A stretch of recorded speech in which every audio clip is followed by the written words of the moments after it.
কোন এইটো কৃষ্ণ জয় গুৰু শংকৰ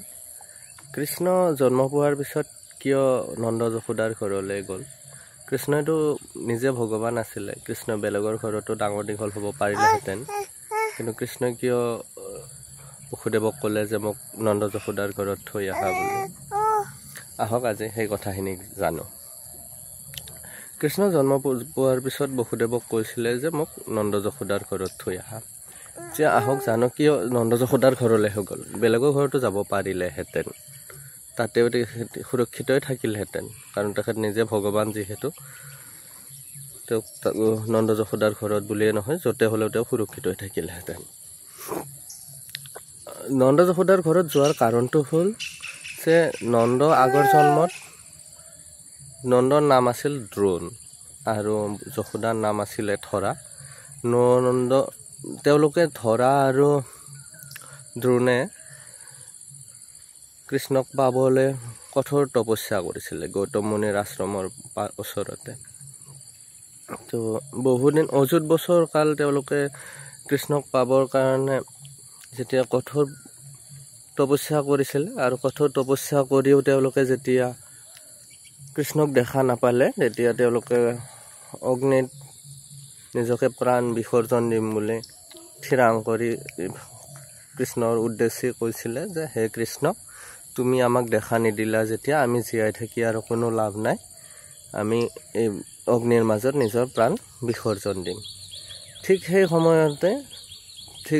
প্ৰাণ বিসৰ্জন দিব ওলোৱা সময়তে আকাশবাণী হৈছিলে যে হে দ্ৰোণ তুমি আত্মহত্যা নকৰিবা জন্মান্তৰৰ পিছত তোমালোকে যিজনা কৃষ্ণক যোগীসকলেও সপোনতো দেখা নাপায় যাক তপস্যা কৰিও দেখা পোৱা ইমান সহজলভ্য নহয় তেখেতক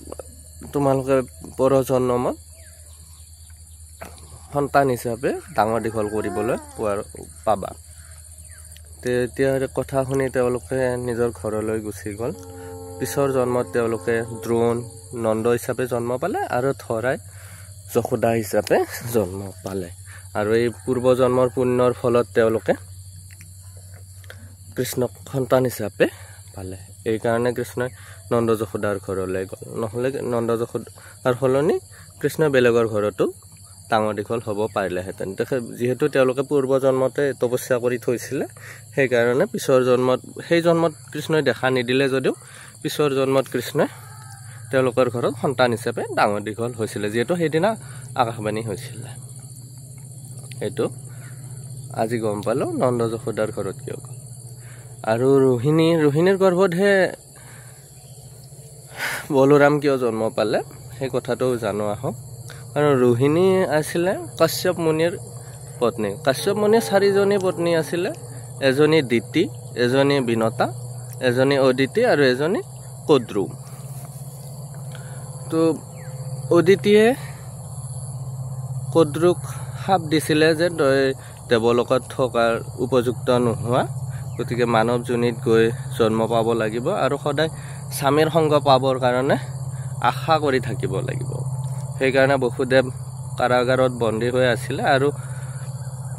ৰোহিণীয়ে স্বামীৰ সংগ পাবৰ কাৰণে বহুদিন অপেক্ষা কৰিব লগা হৈছিলে আৰু তেওঁ নন্দৰ ঘৰত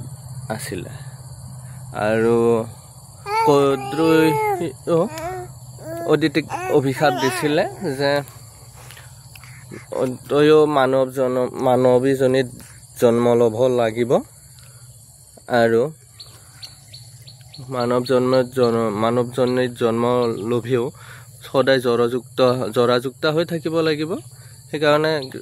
কংসৰ ভনীয়াক হৈ জন্ম পাইছিলে আৰু সেই কথাখিনি যেতিয়া কাশ্যপ মুনিক কৈছিলে বোলে কদ্ৰুই দুয়োকে অভিশাপ দিয়ে হৈছে তাৰ পৰিত্ৰাণৰ উপায় কি তেতিয়া কাশ্যপ মুনিয়ে কৈছিলে যে